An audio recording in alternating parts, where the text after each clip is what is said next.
तिमीहरू ठुलो भएपछि पैसा होइन,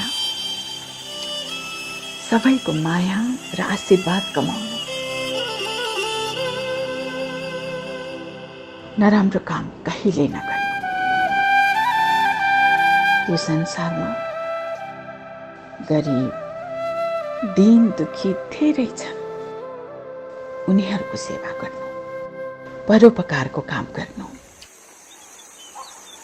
सबैलाई सेवा दिनु। म यो संसारमा भइन भने पनि यहाँ तिमीहरूले गरेको कामले म जहाँ भए पनि खुसी हुनेछु। हस् आमा।